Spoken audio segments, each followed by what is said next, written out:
guys, I'm back with another video for you, and today what I'm going to be showing you is my gel halo mani that I did a few weeks ago. I'm finally getting around to editing and doing a voiceover for this video, and hopefully we'll get into where I've been and what I've been doing in this long hiatus that I took.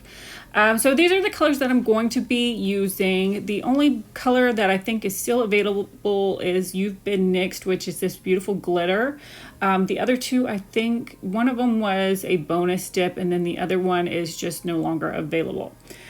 So for this mani, I will be using all gel liquids. So this is a gel base that I'm applying to this nail right now. So with the gel liquids, you always want to make sure that you either pour over like I'm doing here, or you want to lay flat into the powder, and I'll show you that in just a second. I missed a spot right there, so I'm just going to add a little bit more powder for that, so I'm not going, so I have enough powder to dip into. And then I'm just going to lay flat. You always want to be kind of gentle with the gel liquids, and you don't want to dip straight into the jar, because that gel liquid, you can kind of, it's a lot easier to shift. It'll shift a lot easier, and then you'll get a lot of bumps and lumps on it. Here I just missed a little spot, so I'm just putting a little bit of base in those spots that I missed. That's another reason why I kind of like the gel liquids a little bit better, because it's very easy to fix any mistakes that you have. You just want to make sure that you don't get any of that powder back into your jar, that you wipe your brush really well before putting it back into your bottle. If you did mess up completely, don't like the way that it looks, it's very easy to just wipe it with some alcohol, and then just start completely over if you need to do that as well. So gel liquids are very, very forgiving, and that's one reason why they're so much easier to work with, and a lot of people prefer the gel method. So I did encapsulate all of these in a pretty and purple clear glow dip, and you will see that glow at the end of this video, so make sure that you stay tuned for that.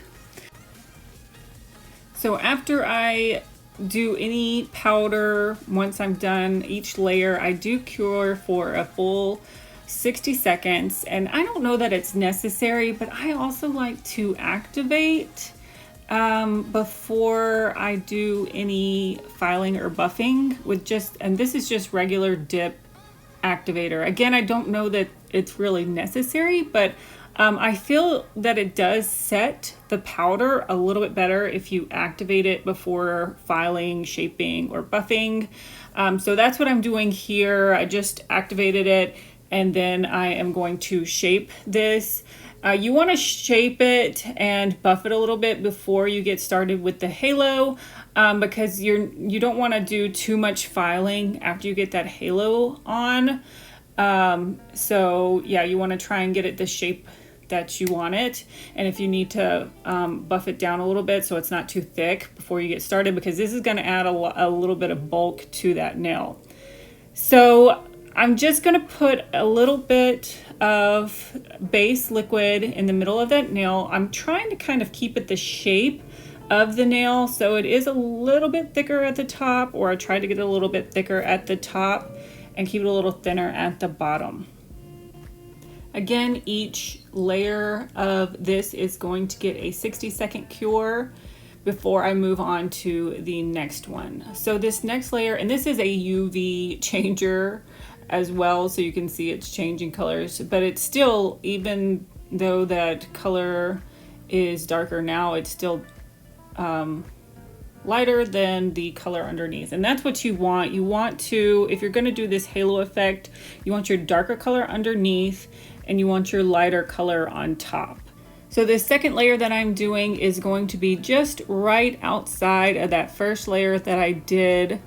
So this is going to create just a gradual kind of gradient from the middle to the outside of it, and that's what creates that kind of halo effect is just getting that powder gradually thicker to the middle of it and thinner to the outside.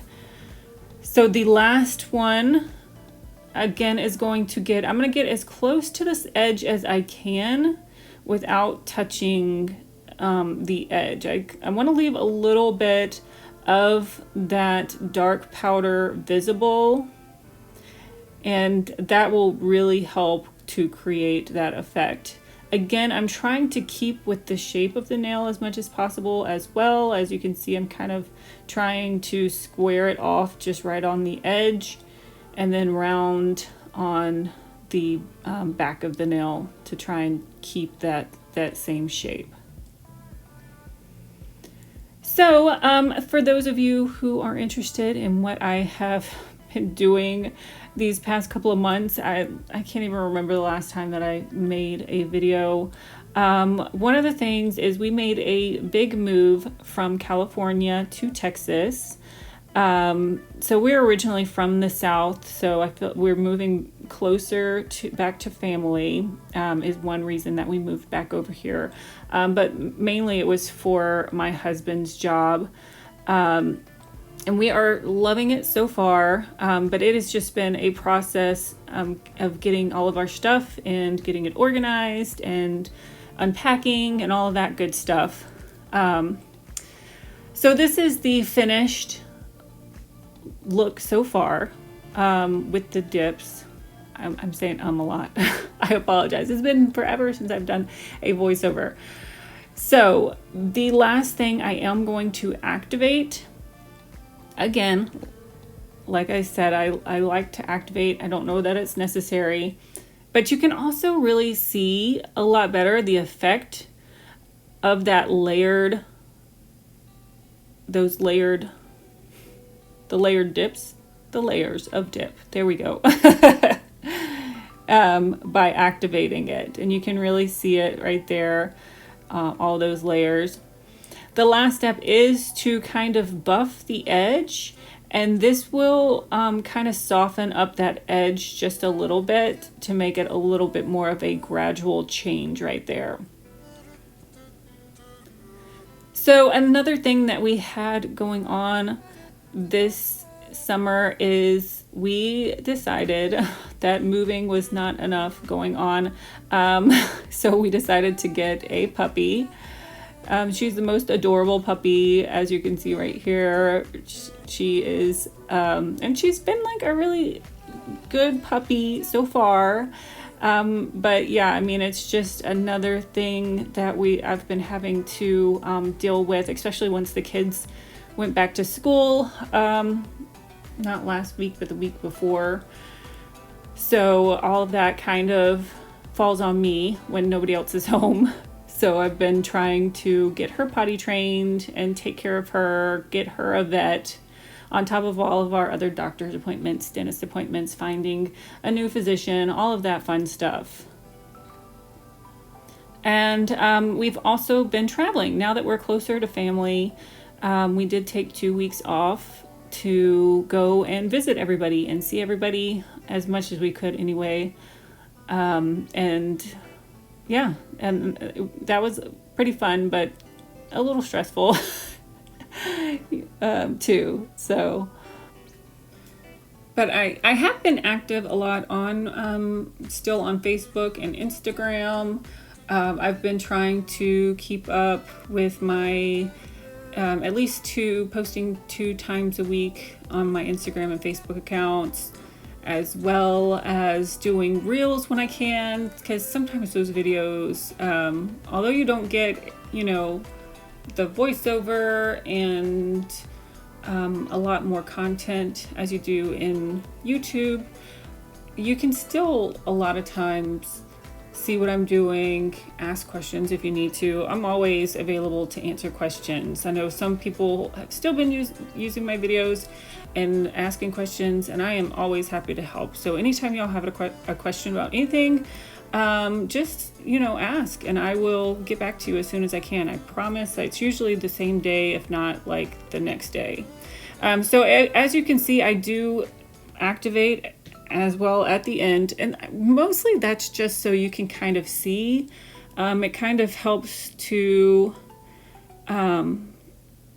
get that buffing powder away, so you can kind of see that powder that you buffed off, so you can kind of see what is going on underneath all of that. And it kind of helps bring out the colors a little bit more. As you can see, that black powder just starts to really come through when you activate. So this is what this looks like before you top coat. And I really like the way that this mani came out all together. I'm a bit of a perfectionist, if you didn't know. And even though it looked fine, I'm just like, oh, I think I need to buff more right there. Not really, but I don't know. That perfection is coming out in me. So the next nail that I'm going to be working on is a kind of a glitter scrub ombre with gel liquids. So when you're working with glitters, I always kind of try to lay flat into them in a cupcake liner. I'll usually put the glitter in that, and you can see I kind of gave it a shake before I dipped my nail into it. I love using these little pieces of baggie to push down the glitters, just so they don't get all over my fingers, because sometimes whenever you push it down with your fingers, it can kind of, come off onto your fingers. Even with the gel liquids, using these baggies just helps to really push them down flat and where you want them to go. And that's all I'm doing right here, is just pushing them where I want them to be. So I also wanted to say, if y'all do have any suggestions onto videos that y'all would like to see, please make sure that you comment below and let me know. I really didn't think that anybody would really miss me when I left and didn't make videos for a while, because I don't get a lot of comments on my videos. So, just comment and let me know where you are, what you're doing, whatever you want to say. Give me a shout out, tell me hey. I love hearing from you guys, and I love knowing who's watching me, and that you love my videos. If you love my videos, I don't know, but but yeah, I mean, I did have some comments from a few people that said that they missed my videos, and I really appreciated that. So, and just not just me, just anybody. If you watch their videos, just give them a little comment, tell them hi, tell them thanks for the video, whatever. We love hearing from you guys. I think all video content creators, that's what we live for, is you guys, and knowing that we're appreciated. I did give that a full cure before I started to I just kind of snip the ends and the edges of that to get it shaped up, and then I just give it a little file around the edges as well.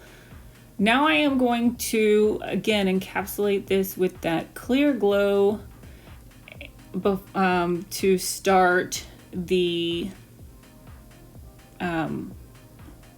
scrub ombre. So with the gel, doing a scrub ombre, and really I think with any liquids, you want to start by just kind of tapping around the edges, not quite scrubbing around the edges, especially with the gel, because you will push the gel or the liquid out of the way a lot easier with the gel. The dip liquids will, they're curing or drying as you're working, so you don't have to worry about it quite as much. But with the gel liquids, they're not cured at all at this point. So you want to make sure that you're being very careful and just kind of tapping. And I lightly tap the brush to the edge of the nail.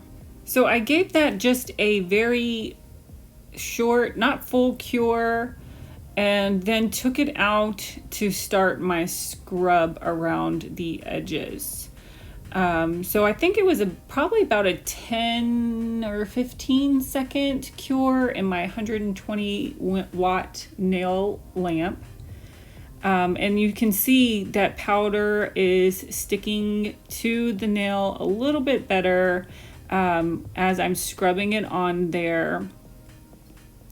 So it's getting just a little bit darker around the edges, but I want to keep that center as clean as I can, not getting any powder in the center. So that's what it looks like. I did give it a full 60-second cure, and then I'm just gonna brush towards the outside to get that powder, that loose powder, off before I activate it. So this last nail, what am I doing to this last nail? Oh, this was a little bit, just to kind of show you that sometimes you just have to let a nail be what it is.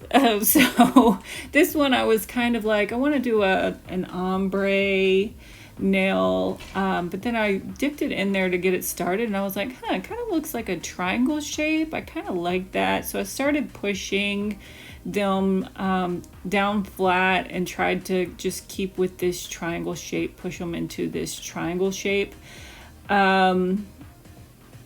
which I really like the look of it. It actually looked pretty cool like that, but the perfectionist in me just kind of I think got the best of me at the end here. And I ended up dipping it a second time into or a third time. I guess this was the third time that I dipped it. And it ended up kind of just being an ombre. So, I mean, whatever. It turned out fine in the end. So sometimes you just, like I said, you just have to let a nail be what it is, whatever that might be. So yeah, you can see here, like, that glitter just kind of got all over the place, and I was just like, whatever, it can be a glitter ombre nail. That is fine. So this is a look at the final product, all the nails together. And again, I really like the way that this came out. It all turned out, even though each nail is different, they all kind of work together. So this thumbnail is just that hope or hopeless color. Then you have the halo nail, that glitter ombre nail, the scrub ombre, and then I just did my pinky was just a straight glitter nail. So once I applied the press-ons to my nails, this is what it looked like. And I was kind of worried about them getting a little bit too thick, but I think all together, like even with the chunky glitter, they actually turned out really well. This is that purple, pretty and purple glow I was talking about. It's so amazing. And that is all for this video. Thank you so much for watching. Again, make sure that you subscribe, like, and comment to my video, and I hope to see you next time. Thanks for watching.